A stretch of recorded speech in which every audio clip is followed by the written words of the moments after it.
Good morning. Beautiful day on the farm today. It's a lovely fall day, and as you can see, we're moving a bit of firewood. And I thought I would give you a little tour of the workshop. We spent a lot of time thinking about this and built it over probably planning and design a year or so. So I thought today we would talk a little bit about the workshop, talk about the design and the systems, and go from there. So I'll give you a sense of what that looks like. So this was the site originally of a couple of buildings back sort of from the probably 50s or 60s. Unfortunately, there was a barn over here. That's where the bank barn was, but no actual foundation. So we talked to a couple of owners ago, and it rotted out and was torn down and sort of in the 70s. And then over here, when we got the place, there was part of what was an old pig barn, quite small, but just like literally a couple of standing walls and nothing else. And then there was effectively a hoop house. So we elected to use this location to do the build. This was actually put up by a team of Mennonites. I'll talk some more about that, but as you would expect, they just did an amazing work. The Mennonites were driven by a van driver a couple of hours, and depending on the work, they had a number of teams come and build this. But this is something that was my design. We wanted to have a workshop that provided room for storage and working on equipment predominantly, and then also sort of an area up top to allow for sort of a bit of a dry storage or playroom or whatever. And originally the design, I was trying to get it to be 40 feet by 60 feet. It's actually 30 by 40. And that's predominantly just due to cost. Like when I started to price out everything, it was really expensive. And I was effectively the general contractor on the job, and did a fair amount of work that I'll show you over the overall build. In designing this, I wanted something that reflected sort of the history, the farming area that we were in, but also something that was a bit more modern and lasting in terms of the build. So the design, again, I put things like it's a 12-12 pitch roof. The first floor, I put in a 12-foot first level to give us room to kind of put in a lift at some point. 2 doors on this side. Those are 10 by 10 roll-up doors. And then on the north side, I'll show you also a third roll-up door to allow drive-in as well. And then I think some of the modern design elements, again, a fairly steep pitched roof, the steel cladding on the roof, the skylights. I had drawn up the design and worked with a designer that basically fleshed out most of this.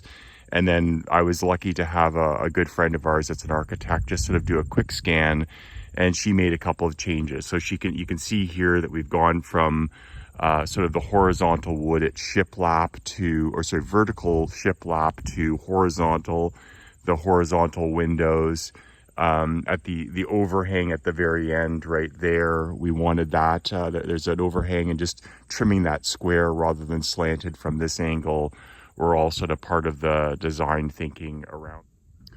The first job was digging out the foundation and getting the site prepared, and we basically cleared this entire area, put in some really rough gravel just to allow trucks to be able to get in when we were starting to get ready to actually do the build. And I hired a neighbor to effectively do the excavation. So we excavated from obviously out here all the way back past the overhang there, excavated down 4 feet or so, and then after that was all completed, we had the concrete crew come in. It was basically two Mennonite guys came in and did all the form work. So they've got 4 foot foundation with concrete footers on the bottom, which is what we need at least in our climate. Once the foundation was poured, which was actually quite late in the season, the real work began. The first thing we did is the same guy that I had excavate came in and effectively backfilled the foundation We've used 4 feet of limestone screening to backfill the foundation.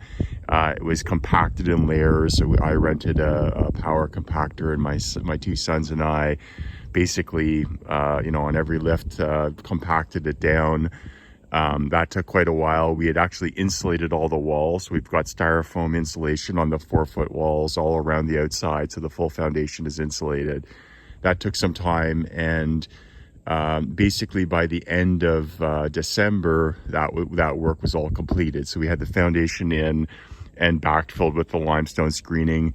You could have used dirt, you could have used things. I wanted to make sure it was a really solid foundation, that we've got very little settling or movement in the floor that we poured. You'll see that that's basically what we accomplished by taking that additional investment. Another part of the design was we wanted to match this building, which has already existed. This is a straw bale hut, so made with straw and mudded, and then we had it trimmed out on the outside by the same guys. Actually, they put the same roofing steel on. It already had the base when we bought the place, so quite a nice little building. So we kind of took some design off of that as well. And then here at the back, you can see what that overhang looks like. So you can see that this area here masks the actual slanted roof there, and then there's another full-length window. Just quickly on the lights, we have a floodlight. There's a big floodlight, LED floodlight there. There's soffit lights that run underneath here on both sides. And then there's actually overhead, lights over the doors as well. And then in this overhang, we've also got a set of lights in there that are sort of... So this gives you a sense of the east side of the building and the overhang. So it's a 30-foot overhang, 10 feet tall. I like it. I mean, I think obviously if I could have put it on the 40-foot side, I absolutely would have. It's, as you can see, filled already. I might actually have to take the boats out just to give us a bit more space back here. But we put a few implements, and ideally I'd have more space to put implements there. We've got, if you haven't seen my other video, there's the diesel fuel filling station is back here. We've got a broadcast spreader. So it's just miscellaneous stuff, really, just storage. And then you can see up here, we've got the exhaust for one of the heaters, which I'll show you inside. And then in the yard, we have our other implements, the propane tank that we put in. So this is where we store, most of the equipment out back this way. And then going over to the north side, you get a sense of, there's the light. You can see that we've carried on the sort of horizontal here versus the vertical. And then the other door, which goes in actually into sort of the working bay of the workshop. And I'll show you inside what that looks like. Okay, let's have a look inside. One of the things I did, it's a bit of a luxury, is put in automatic electric roll-up doors on the front. These are not commercial grade doors. They're sort of high-end residential doors. But I put in the electric openers, which is great to have, and not have to worry about hauling up the door every time you bring the tractor in. This is the basic layout. Effectively storage down this side and workbenches. There's a place for the tractor to come in with a full-size implement, like I've got the bush hog on it now.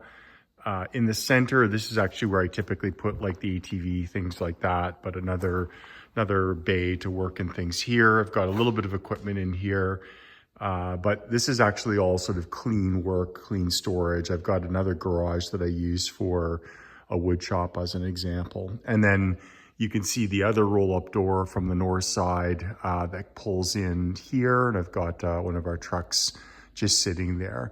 And if you look at it, you can see it's basically clear span. They've put in this one support beam here, and then the post, and that post goes down onto like a 4-foot square post at the bottom there. So pretty substantial.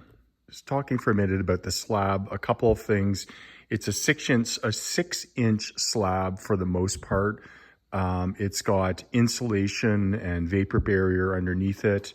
Then the slab. And one of the things that I did, so I laid all that down myself. One of the things I also did is put in a drainage system. So there's drains here, There's one at the tail end of there, and then there's one in front of the garage there. And so the garage basically slopes down to that drainage. These come in individual units that you then glue together, and then it goes down and sort of out a sump and outside out over there. I elected not to put in floor heat. I thought a lot about that, but in the end decided not to do it just because of the way we're not always up here. And so it just didn't make sense to be leaving it running all the time. And so we ended up going with a radiant heat system down here. This is the garage electrical panel. One of the things I did is I trenched in the electric, and then the electrician trenched in the trench. The electrician ran it, as you expect, sort of standard power along the walls. A few other little things. This is a chain drive door, but there is power at each door to run the drives, and a couple of other things you can see up here. There's a power outlet, which is for putting in a lift at some point. And part of the slab, it's not marked, but there's reinforced points on either side that are about 12 inches or more deep to drill in a two-post lift at some point. Trenched in power as well to the center pole. And by the way, if you do have a center pole, I highly recommend that. I actually use that plug a ton just because it's so locally oriented. And then on the north wall, a bit more storage. Got some old tires here, storage for winter tires and things like that. Jack stands, jacks, all that kind of stuff is there. Tour back here. You've got the stairs up to the other entrance, or the other part of the workshop. I'll show you that later. And then just a bit of storage over on this side as well. So I've got a fridge here. We just miscellaneous stuff, so helmets, ATV stuff, kind of random storage. And then over here, again, the workbench, that's a clean bench, and then another workbench over here. And then a nice run of windows, which gives you sort of a nice view out there. It's nice. And you can see up here that full sort of 12 foot height. Again, it's tight. I would have loved to have another 20 feet in here, but it's manageable. And if I don't have the full implement on the tractor's not sort of quite crammed in here. Storage along here, workbench here. I've got some tools and these two lower cabinets as well. So that's kind of the core in the basement, or the first level, and enough, again, sort of enough room here to be able to put a lift in. The lights, these were just before sort of LEDs were popular. So I put in some extra lighting above the benches, then just some regular lighting. It's a little bit dark. If I was to do it again, I probably would have put another light in here, and I might do that. And then same thing, there's a double light over on that end. I probably just would put one in here. And then you can see here, I've laid this out for a lift. So there's work lights around the area, and then a larger light over here. The last thing to show down here is the radiant heater. So this is a propane radiant heater. From outside, the propane comes in, there's the burner, and feeds a tube right here with exhaust that goes then out the front of the building. And this is actually really good. For the way that I use the shop, it actually works quite well.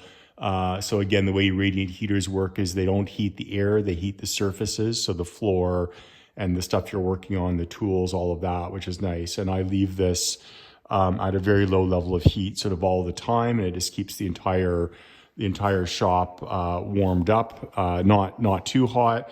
The slab is so thick and insulated that it absorbs a lot of the heat, but I actually find that works out well. And even when it's very cold, I can come in here, fire this up, an hour or so before I do my work, and then I'm all set. You'll notice one other thing that when the architect, my friend, was looking at this, she suggested this, which I actually love it. I'm glad we did it. This is actually an 8-foot door.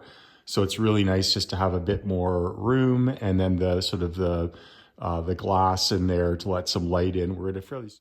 Last but not least, this is the loft area. You can see it's a really great space, like just huge volume. It's almost 15 feet up to the peak. We've put in the wrap industrial lights here, and we use it for, watching TV with the kids or ping pong storage. We'll likely develop a little bit more. We've got 6 skylights, and a number of the skylights open. A couple of them are shuttered, but a number of them are open, which is great. You can see that this is all trimmed out in a higher level. The walls are actually, I think these are 12-inch thick, insulated. This is all maple plywood, so kind of a better grade of plywood up here than the stuff that was trimmed down downstairs. And again, the floor is insulated here and the walls are all insulated. And then we've got a small propane furnace, which is sufficient to run and heat the place. And again, we keep that at a relatively low temperature. And then a couple of windows open, and then down here, the finish as well is in sort of the cheaper grade plywood, but all insulated, and the roof is all put in as well. And it actually, is quite durable and works well. So the entire build, it was quite amazing. Like I said, the foundation was put in over a couple of days by 2 guys. There was a 2-person framing crew that came in and framed all of the walls and left them down low on the foundation. And those guys actually put all of that together with hammers. Like they weren't using air nailers. It was all hammered, and most of this construction was done with manual tools. They had a gas-powered saw that they used and screwed in some stuff, but it was quite amazing how manual it was. Probably 10 guys working on this. And as you'd expect, they had the outside shell up and the roofing on within like a week or so. And within 2 weeks, they had the steel roofing on, not just the decking, and had basically the building enclosed quite quickly. So that maybe took them 3 weeks or so to basically do this entire thing.